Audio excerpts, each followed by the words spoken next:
Hello friends, welcome to VMR logics YouTube channel. నేను మీ current affairs మరియు vocabulary faculty Rohit Sharma. So friends, మీ అందరికీ తెలుసు, దసరా సందర్భంగా మన విఎంఆర్ లాజిక్స్ ఆన్లైన్ క్లాసులు ఏ ఫుల్ కోర్స్ మీరు తీసుకున్నా కేవలం 199 రూపాయలకే అందించడం జరుగుతోంది. అదేవిధంగా ఎస్ఐ కానిస్టేబుల్ కావచ్చు, SSC, CGL, CHSL, GD constable, RRB, NTPC, group D, IB లేదా సింగరేణి బ్యాంక్ ఎగ్జామ్స్, ఇలా ఏ ఎగ్జామ్కి మీరు ప్రిపేర్ అవుతున్నా, మీకు ఏ కోర్స్ కావాలన్నా సరే అత్యద్భుతమైన ఆఫర్లు ప్రస్తుతం మనకి అందుబాటులో ఉన్నాయి. కాబట్టి మీ అందరూ కూడా మన విఎంఆర్ లాజిక్స్ యూట్యూబ్ ఛానల్లో ఆల్రెడీ విఎంఆర్ సార్ ఒక వీడియో పోస్ట్ చేశారు, దీనికి సంబంధించిన అన్ని వివరాలు.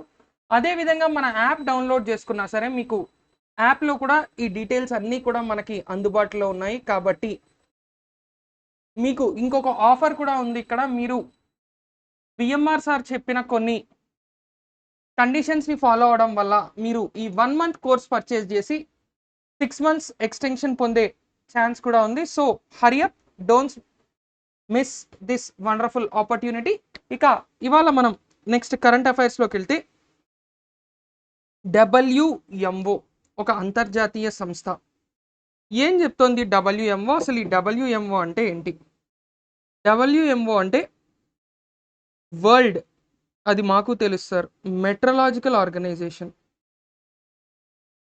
World meteorological organisation. ఈ ప్రపంచ మెట్రలాజికల్ సంస్థ వీళ్ళు ఏం చెప్తున్నారు అంటే 5 billion పీపుల్, అంటే 500 కోట్ల మంది జనాభా 2050 నాటికి నీరు దొరక్క ఇబ్బంది పడతారు. 2050 నాటికి 500 కోట్ల మంది జనాభా నీరు దొరక్క ఇబ్బంది పెడతారు అని వీళ్ళు చెప్తున్నారు. ఇక ఈ వరల్డ్ మెట్రలాజికల్ ఆర్గనైజేషన్ అనేది ఎక్కడుంది అంటే మనకి జెనీవాలో ఉంది. ఇది మనకి గతంలో కూడా వివిధ పోటీ పరీక్షల్లో అడిగినటువంటి ప్రశ్న. So world meteorological organisation headquarters is in Geneva, Switzerland. అదేవిధంగా ఈ వరల్డ్ మెట్రలాజికల్ ఆర్గనైజేషన్ యొక్క మాతృ సంస్థ, పేరెంట్ ఆర్గనైజేషన్ ఏది అనేది మనం ఒక్కసారి చూస్తే UNESC అంటాం. ఐక్యరాజ్య సమితికి చెందినటువంటి ఆర్థిక మరియు సామాజిక సంస్థ, United nations economic and social council. ఇది పెద్దగా ఎప్పుడు ఎక్కడ ఉపయోగపడదు, కానీ ఈ సంస్థ కింద స్థాపించినటువంటి అనేక అంతర్జాతీయ సంస్థలు మనకి ఎన్నో విధాలుగా భవిష్యత్తుని బాగు చేయడం కోసం కష్టపడుతూ ఉంటాయి. అటువంటిదే ఒకటి వరల్డ్ మెట్రలాజికల్ ఆర్గనైజేషన్. సో మరి వీళ్ళు ఏం చెప్పారు? 2050 నాటికి మొత్తం ప్రపంచంలో 500 కోట్ల మంది, 5 బిలియన్లు అంటే 500 కోట్ల మంది, ఎందుకంటే ప్రపంచంలో ఇప్పుడున్న జనాభా ఈ రోజు నాటికి 770 నుంచి 780 కోట్లు మొత్తం ప్రపంచంలో ఉన్న జనాభా. మరి ఈ ఇప్పుడున్న 780 కోట్లు 2050 సంవత్సరానికి వెళ్తే మరో 100 కోట్లు పెరిగింది అనుకుందాం. అలా అయినా మనకి 900 కోట్ల జనాభాలో 500 కోట్లు అంటే దాదాపు ప్రతి ఇద్దరిలో ఒకళ్ళు లేదా ప్రతి ముగ్గురులో ఇద్దరు నీటి ఇబ్బందిని ఎదుర్కొంటారు అని వరల్డ్ మెట్రలాజికల్ ఆర్గనైజేషన్, అంటే ప్రపంచ వాతావరణ సంస్థ.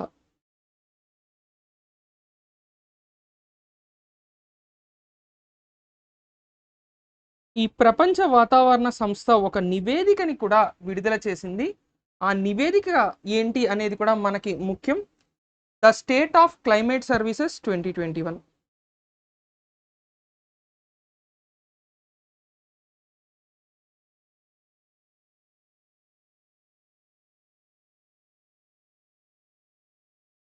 Water, the state of climate services 2021 water. ఇది మనకి ఏంటి అంటే మొత్తం ఈ పేరుతో విడుదలైన ఒక నివేదికలో వాళ్ళు చెప్పడం జరిగింది.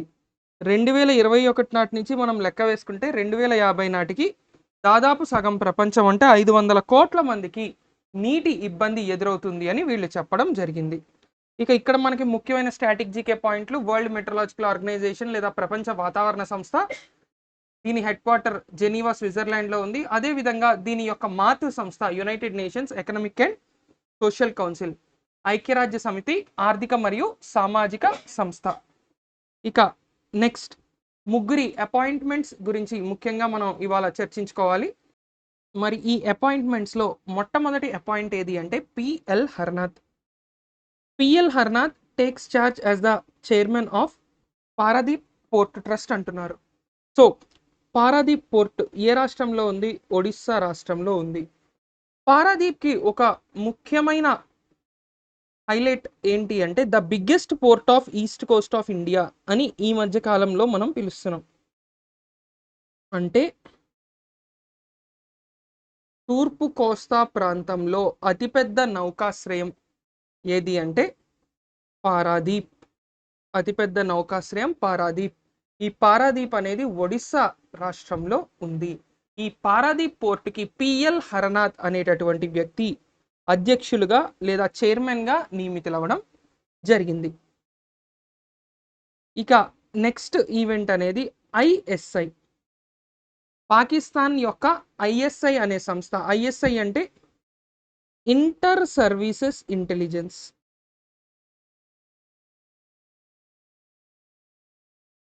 ఇది భారతదేశంలో రీసెర్చ్ అండ్ అనాలిసిస్ వింగ్ రా లేదా అమెరికా యొక్క సిఐఏ అనేటటువంటి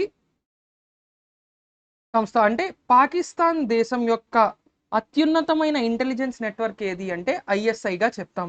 ఈ ఐఎస్ఐలో ఎన్నోసార్లు ఆరోపణలు ఏమున్నాయి ఐఎస్ఐ మీద అంటే వీరు ఉగ్రవాదుల్ని ప్రేరేపించి భారత్లోకి చొరపడేలా చేస్తున్నారు, భారత్ మీదకి ఉగ్రవాదుల్ని విపరీతంగా రెచ్చగొడుతున్నారు ఐఎస్ఐ వారు అని తరచుగా మనం ఐఎస్ఐ మీద కంప్లైంట్లు అయితే చూస్తూ ఉంటాం. ఇక ఐఎస్ఐ సంస్థ యొక్క కొత్త చీఫ్గా పాకిస్తాన్ యొక్క లెఫ్టినెంట్ జనరల్ నదీం అంజుమ్ అనేటటువంటి వ్యక్తిని నియమించడం జరిగింది. ఎందుకంటే పాకిస్తాన్లో ఐఎస్ఐ చీఫ్ మారిన తర్వాత కొన్ని రోజులకి అనేక విధానపరమైన మార్పులు వస్తాయి. అంటే డైరెక్ట్గా వాళ్ళు ఏం చెప్పకపోయినా సరిహద్దు వెంబడి బార్డర్స్లో చాలా రకాల ఇబ్బందులు అనేవి మనం తరచూ చూస్తూ ఉంటాం. కాబట్టి ఇదొక ముఖ్యమైన కరెంట్ అఫైర్గానే మనం చెప్పుకోవాల్సిన అవసరం ఎంతైనా ఉంది. సో అది ఐఎస్ఐకి సంబంధించి. ఇక అన్నిటికన్నా ముఖ్యమైనది మనకి ఏంటి అంటే కేవి సుబ్రహ్మణ్యన్ భారతదేశం కేంద్ర ప్రభుత్వానికి లేదా భారత ప్రభుత్వానికి గవర్నమెంట్ ఆఫ్ ఇండియాకి చీఫ్ ఎకనామిక్ అడ్వైజర్, ముఖ్య ఆర్థిక సలహాదారుడు. మరి చీఫ్ ఎకనామిక్ అడ్వైజర్గా తన 3 సంవత్సరాల పదవీ కాలం పూర్తయిన తరువాత నేను మరి కొనసాగను, నేను ఈ పదవి నుంచి దిగిపోతాను అని ఆయన ఇటీవలే ప్రకటించడం జరిగింది. కాబట్టి తన పదవి నుంచి దిగిపోతున్న భారతదేశం ముఖ్య ఆర్థిక సలహాదారు లేదా చీఫ్ ఎకనామిక్ అడ్వైజర్ పేరేంటి అంటే కేవి సుబ్రహ్మణ్యన్. ఇక చీఫ్ ఎకనామిక్ అడ్వైజర్ అన్నిటికన్నా ముఖ్యంగా మనకి ఎక్కడ ఇంపార్టెంట్ అంటే ఎకనామిక్ సర్వే, ఆర్థిక సర్వే బడ్జెట్కి ఒకరోజు ముందు ఎకనామిక్ సర్వే అనేది పార్లమెంట్లో ఇంట్రడ్యూస్ చేయడం జరుగుతుంది. ఈ ఎకనామిక్ సర్వేని ప్రిపేర్ చేసేది chief economic adviser. Economic survey in India is prepared by the chief economic adviser. ఆ పాయింట్ అన్నిటికన్నా ముఖ్యం, గుర్తుపెట్టుకోండి. ఇక next RBI monetary policy review చేసింది. మనకి ప్రతి 2 నెలలకి ఒకసారి ఏం చేస్తారు? ద్రవ్య విధానాన్ని సమీక్షిస్తుంది.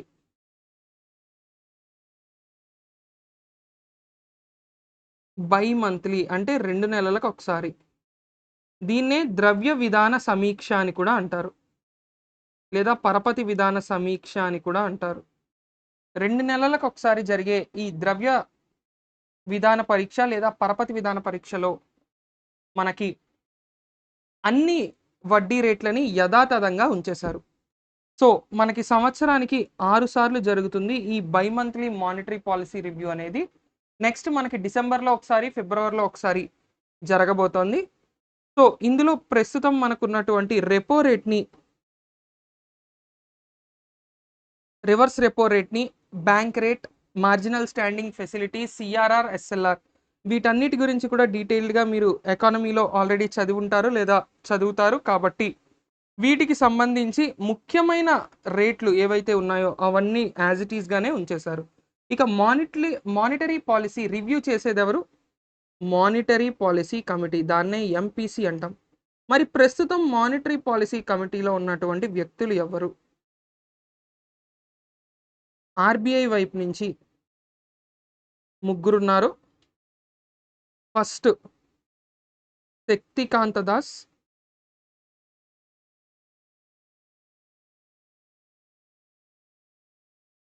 ఈయన ఆర్బీఐ చైర్మన్ కాబట్టి ఆర్బీఐ గవర్నర్ హోదాలో ఆయన ఉంటారు. మృదుల్ కే సాగర్,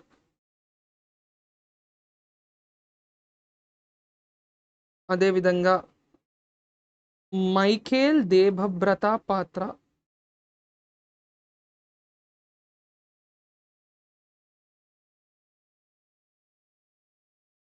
వీళ్ళ ముగ్గురు ఒకవైపు. ఇక ప్రభుత్వం వైపు ఎవరెవరు అంటే ఈ మానిటరీ పాలసీ కమిటీలో ముగ్గురు ఆర్బీఐ నామినేట్ చేస్తే ఇంకో ముగ్గురిని ప్రభుత్వం నామినేట్ చేస్తుంది. ఫస్ట్ అషిమా గోయల్,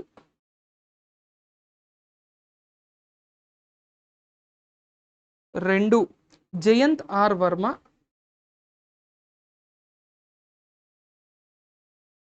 ఇక మూడవ స్థానంలో డాక్టర్ శశాంక్ బిడే. ఈ ఆరుగురు ప్రస్తుతం మనకి మానిటరీ పాలసీ కమిటీలో సభ్యులుగా ఉన్నారు. అదేవిధంగా ఆర్బీఐ 2022 ఆర్థిక సంవత్సరానికి జీడిపి గ్రోత్ రేట్ అంటే వృద్ధి రేటును 9.5% ఉంటుంది అని కూడా లెక్క వేసింది. కాబట్టి ఇది కూడా ఒక ముఖ్యమైన ప్రశ్నగా మనం చెప్పుకోవాలి. So that is about the latest bi monthly RBI policy review. ఇక next, big tech platform come together దేనికంట? To set up merchant payments alliance of India. దేని గురించి మనం మాట్లాడుతున్నామండి? Merchant payments alliance of India. Highlight కూడా చేసి పెట్టాను మీకోసం. మరి ఇక్కడ ఏమంటున్నాం మనం? పెద్ద టెక్ ప్లాట్ఫామ్స్, భారీ సంస్థలు దీంట్లో ఒక నూతనంగా ఒక గ్రూపుని స్టార్ట్ చేశాయి అంటున్నారు. మరి ఏ సంస్థలు? Book my show, Disney plus Hotstar,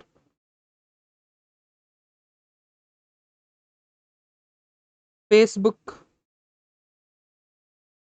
Netflix, అదేవిధంగా మైక్రోసాఫ్ట్. ఈ 5 టెక్ దిగ్గజాలు దాదాపుగా భారతదేశంలో స్మార్ట్ ఫోన్ ఉన్న ప్రతి ఒక్కళ్ళ ఫోన్లో ఈ యాప్లు దాదాపుగా ఉంటాయి. ఇక కంప్యూటర్ ఉన్న ప్రతి ఒక్కళ్ళు దాదాపుగా మైక్రోసాఫ్ట్ యాప్స్ వాడకుండా ఏ పని జరగదు. ఫేస్బుక్ భారతదేశంలోనే దాదాపు ఒక 30 నుంచి 40 కోట్ల మంది దాకా ఫేస్బుక్ యూజర్లు ఉన్నారని ఒక అంచనా. ఇక డిస్నీ ప్లస్ హాట్స్టార్ ఇటీవల కాలంలో ఐపీఎల్, అదేవిధంగా బిగ్ బాస్, ఈ 2 షోలు వల్ల డిస్నీ ప్లస్ హాట్స్టార్ కూడా భారీగా వృద్ధి చెందింది. ఈ సంస్థలన్నీ కూడా కలిపి merchant payments alliance of India అనేటటువంటి ఒక సంస్థని స్థాపించడం జరిగింది. ఎందుకు ఈ సంస్థని వీళ్ళు స్థాపించారు అంటే డిజిటల్ పేమెంట్స్కి, ఎందుకంటే ఈ సంస్థలన్నీ కూడా తమ పేమెంట్స్ అన్ని డిజిటల్గా ఆన్లైన్లోనే తీసుకుంటాయి. కాబట్టి డిజిటల్ పేమెంట్స్కి సంబంధించి విధానపరమైన నిర్ణయాలు, పాలసీ డెసిషన్స్, లేదా ఇంకేమైనా ఇంపార్టెంట్ డిస్కషన్స్ జరిగినా, మరేవి జరిగినా ముఖ్యమైన అన్నిటిలోని తమకి భాగస్వామ్యం ఉండాలి, తాము వాటిలో భాగస్వామ్యం తీసుకోవాలి అనే ఉద్దేశంతో వీళ్ళు దీన్ని మొదలు పెట్టడం అయితే జరిగింది. ఓకేనా అండి? సో ఈ సంస్థలన్నీ కూడా ఒకే అంబ్రెల్లా కిందకు వచ్చి తమ ఉమ్మడి డిమాండ్స్ని, ఇప్పుడు దీన్ని ఎంపీఏఐ అనే పేరుతో ఇక ముందు మనం పిలవబోతున్నాం. ఎంపీఏఐ అంటే ఇంకా అబ్రివేషన్ మీరు గుర్తుపెట్టుకోవాల్సిందే, merchant payments alliance of India. So ఈ 5 సంస్థలు కలిపి ఈ గ్రూప్ని స్థాపిస్తున్నాము అని అనౌన్స్ చేయడం అయితే జరిగింది. ఇక నెక్స్ట్ చూస్తే కేంద్ర ప్రభుత్వం 75 సైన్స్ అండ్ టెక్నాలజీ హబ్లని స్థాపించబోతున్నాము అని ఇటీవలే ప్రకటించడం జరిగింది. ఈ 75 సైన్స్ అండ్ టెక్నాలజీ హబ్స్ కూడా దేనికి అంటే కేవలం ఎక్స్క్లూజివ్గా, అంటే కేవలం ఎవరికి,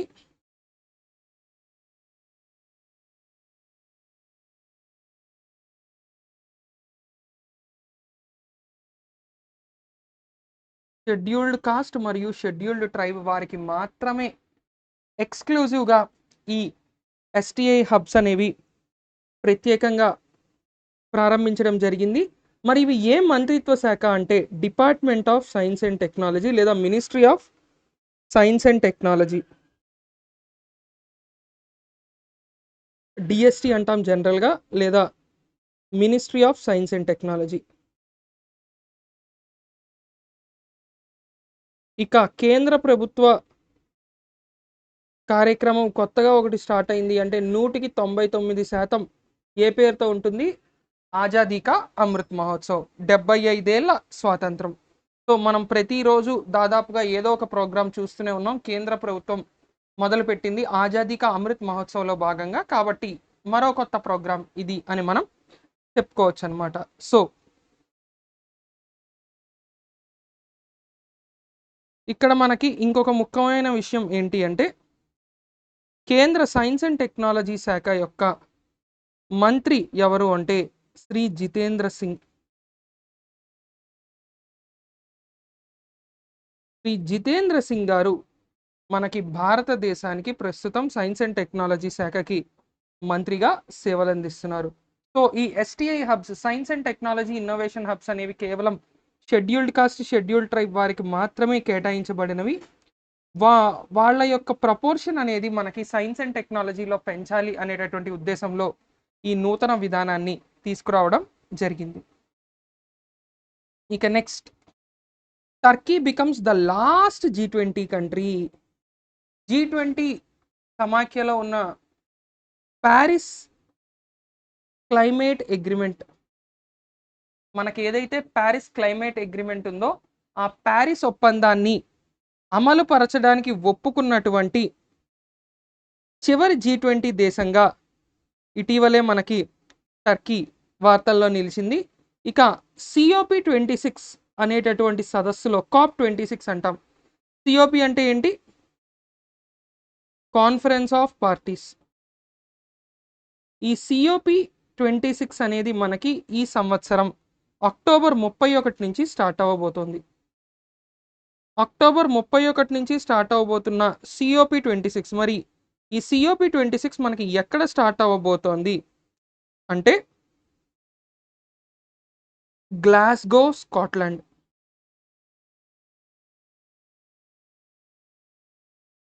మరి దీనికి ప్రెసిడెన్సీ లేదా అధ్యక్షత వహించబోతోంది ఎవరు అంటే యునైటెడ్ కింగ్డమ్.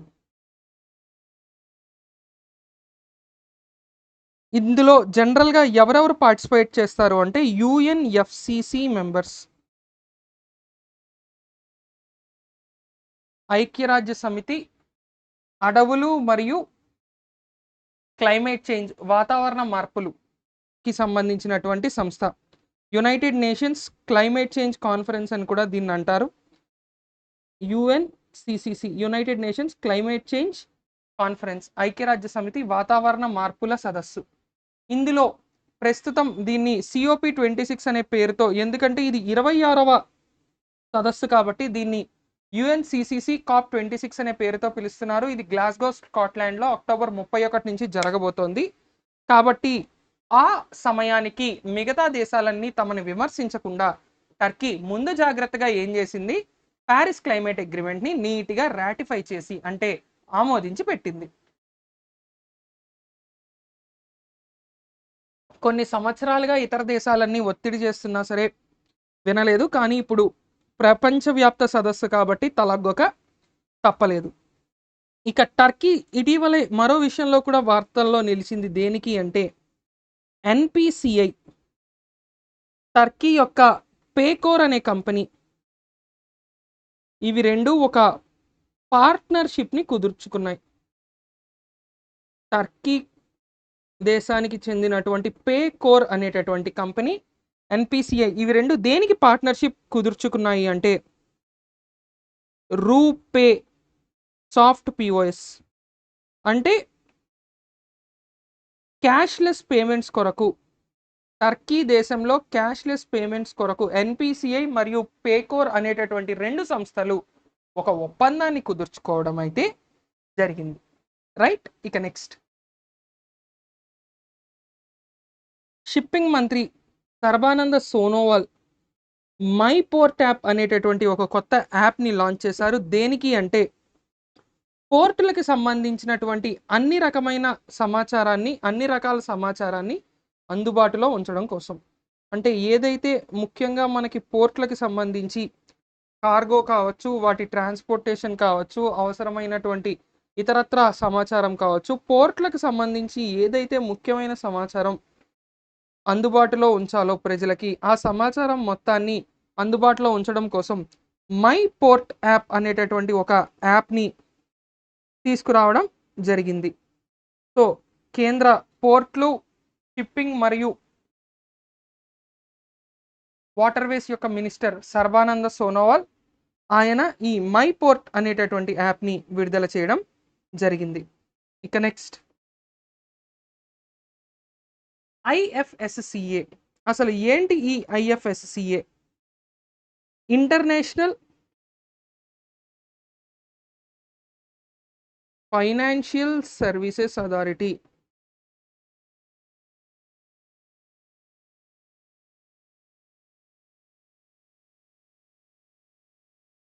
అంతర్జాతీయ ఆర్థిక సేవా సంస్థల యొక్క సమాఖ్య.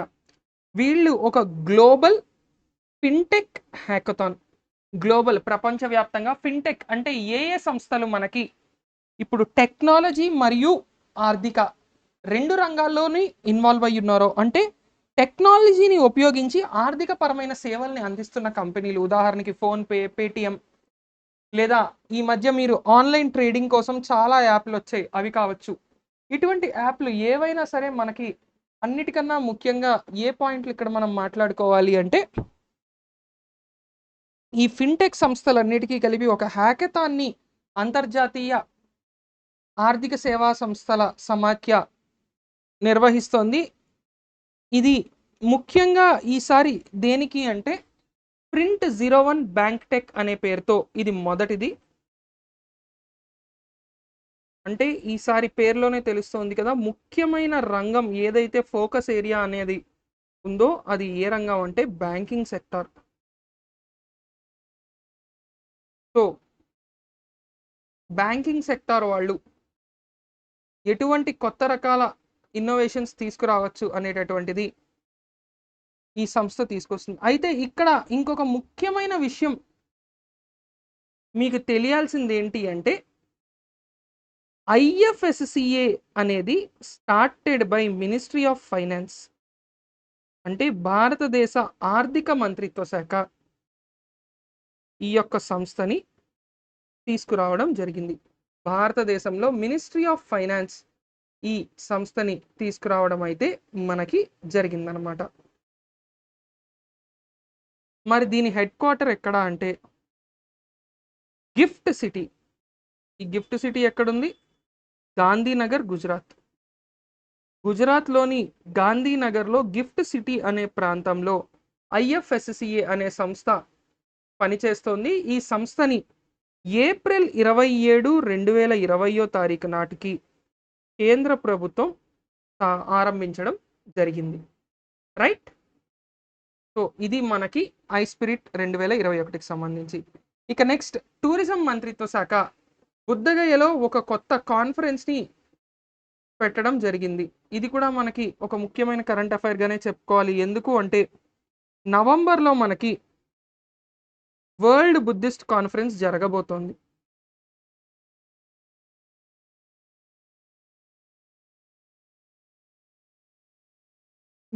ఇది ప్రపంచంలోనే మొట్టమొదటిసారి ఆధునిక కాలంలో జరగబోతోంది కాబట్టి అత్యంత ప్రతిష్టాత్మకంగా మనకి కేంద్ర ప్రభుత్వం దీన్ని నిర్వహిస్తోంది అని కూడా మనం గతంలోనే చెప్పుకోవడం జరిగింది. సో అందుకే బుద్ధగయలో ముఖ్యంగా ఏంటి అంటే బుద్ధిస్ట్ టూరిజంని ప్రమోట్ చేయాలి. కరోనా తర్వాత అత్యంత దారుణంగా సంక్షోభ పరిస్థితుల్లో ఉన్నటువంటి అతిపెద్ద రంగం ఏదైనా ఉంది అంటే అది కేవలం మనకి ఏంటి అంటే ఈ టూరిజం రంగం. ఎందుకంటే ప్రజలు విహారయాత్రలకి వాటికి వెళ్ళడం బాగా తగ్గించేశారు. గతంలో మనకి తిరుమలకి బ్రహ్మోత్సవాల టైంకి రోజుకి 1,00,000 నుంచి 1,50,000 మంది వస్తే ఇప్పుడు 25,000-30,000 మందిని దాటి పైకే కొండ మీదకే పంపించట్లేదు. అంటే మనకి ఎంత తేడా వచ్చింది. 1,00,000 మంది వస్తే అప్పుడు ఎంతమందికి అక్కడ ఉపాధి అవకాశాలు లభించేవి. తిరుమలలో కానీ తిరుపతిలో కానీ బ్రహ్మోత్సవాలు 10 రోజుల్లోనే ఒక 25,00,000 మంది దాదాపుగా మనకి తిరుమల తిరుపతి ఆ చుట్టుపక్కల దేవస్థానాలు లేదా మిగతా టూరిస్ట్ స్పాట్లు వీటన్నిటికీ ఎంత ఆదాయాన్ని కలిగించేవారు. ప్రస్తుతం తిరుపతిలో ఒకప్పటి రోజుల్లో కనిష్టంగా అంటే అసలు జనాలు లేరు అనుకునే టైంలో ఎంతమంది ఉండేవారో ఇప్పుడు మ్యాక్సిమం పోటెత్తుతున్నారు అంటే అంతమంది కూడా ఉండట్లేదు. అంటే ఇక్కడ ఏమైంది, మొత్తం టూరిజం సెక్టర్ అనేది అక్కడ భక్తి అనే యాంగిల్ ఉందండి, కాదనట్లేదు. కానీ కేవలం ఇప్పుడు అక్కడ మనం ఆ టెంపుల్ ఒక్కదానికే వెళ్ళాం కదా, బయట ఏవో వస్తువులు కొంటాము, అక్కడెక్కడో భోజనం చేస్తాం, లేదా ఇంకెక్కడైనా ఇంకేమైనా ప్లేసులు తిరగడానికి వెళ్తాం. ఇలా ఇవన్నీ కలిపి ఒక టూరిజం అనేది అద్భుతంగా అక్కడ డెవలప్ అయ్యి సెటప్ అయ్యింది. ఆ మొత్తం ఇప్పుడు అన్యాయం అయిపోయిందనే మనం చెప్పుకోవాలి. అందుకే ఇప్పుడు దేశంలో ఉన్నటువంటి ముఖ్యమైన ప్రదేశాలు ఎక్కడైతే గతంలో మనకి పర్యాటక రంగంలో కోట్లు కోట్లు డబ్బులు విదేశీయులు రావడం లేదా ఇతర రకాలుగా లావాదేవీలు జరిగేవో, ఆ రంగం పుంజుకునేదో అటువంటి ప్రదేశాల్లో మళ్ళీ పుంజుకునేలా చేయాలి, మరింత అభివృద్ధిని నమోదు చేయాలి అనే ఉద్దేశంలో మనకి బుద్ధిస్ట్ టూరిజంని ఫోకస్ చేయడం కోసం బుద్ధగయలో ఒక కాన్ఫరెన్స్ని పెట్టింది మినిస్ట్రీ ఆఫ్ టూరిజం మంత్రిత్వ శాఖ. ఈ కాన్ఫరెన్స్ని అయితే క్రియేట్ చేయడం జరిగింది. మరి వెంటనే టూరిజం మంత్రిత్వ శాఖ అనగానే మనకి గుర్తు రావాల్సింది టూరిజం శాఖ మంత్రి ఎవరు? ప్రస్తుతం మనకి టూరిజం మంత్రిత్వ శాఖ ఎవరు? మన తెలుగు అయిన జి కిషన్ రెడ్డి గారు.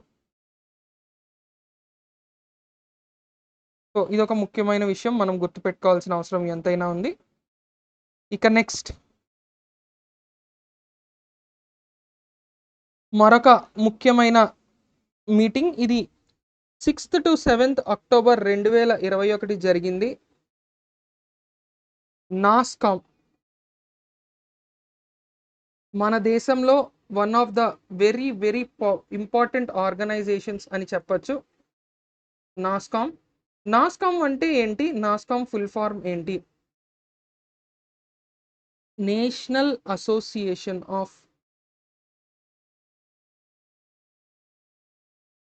Software and service companies.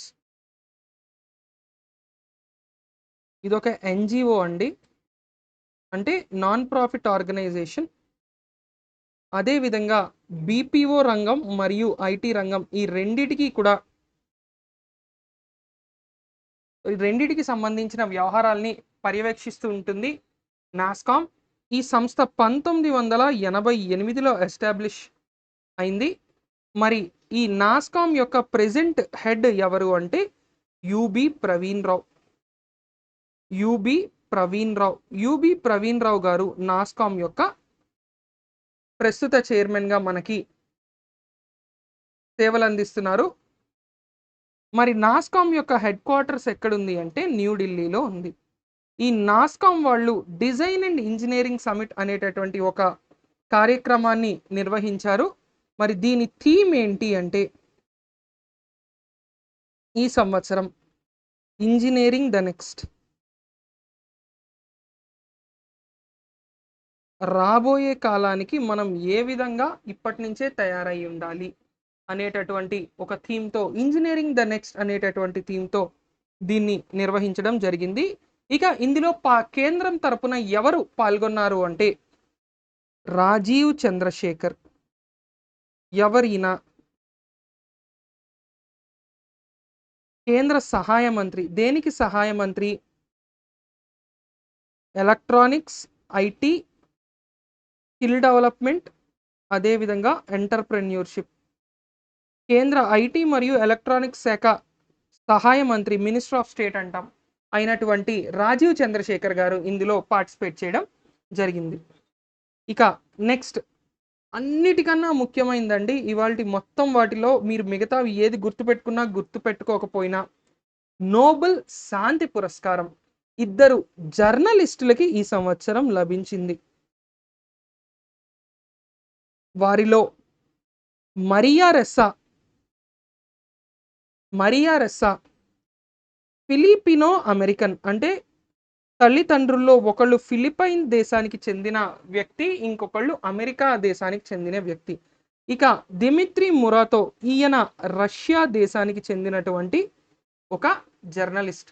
వీళ్ళిద్దరూ కూడా జర్నలిస్ట్ వాయిస్ కోసం, అదేవిధంగా ప్రపంచవ్యాప్తంగా శాంతి భద్రతలు ఉండడం కోసం ఎన్నో సాహసాలకు ఎన్నో త్యాగాలకు కూర్చి మరి ఎంతో కష్టపడి వీళ్ళు తమ రంగంలో అత్యద్భుతమైన సేవల్ని చేయడం జరిగింది. కాబట్టి వీళ్ళకి నోబెల్ శాంతి పురస్కారం ఇవ్వడం జరిగింది.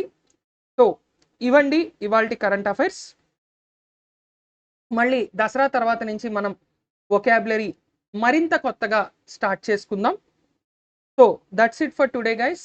మరొకసారి మీకు చెప్తున్నాను, మనకి విఎంఆర్ లాజిక్ సంస్థ మన విఎంఆర్ సార్ ఆధ్వర్యంలో అత్యద్భుతమైన ఆఫర్లు తీసుకురావడం జరిగింది. కాబట్టి ఖచ్చితంగా ఈ offer never before ever after అనే ఉద్దేశంలో మీరు ఉపయోగించుకుంటే అది మీకు అత్యంత ఉపయోగకరంగా ఉంటుంది. Thank you very much. ఈ వీడియో కనుక మీకు నచ్చినట్లయితే do like, share, subscribe, and that's it for today. Thank you very much. Jai Hind.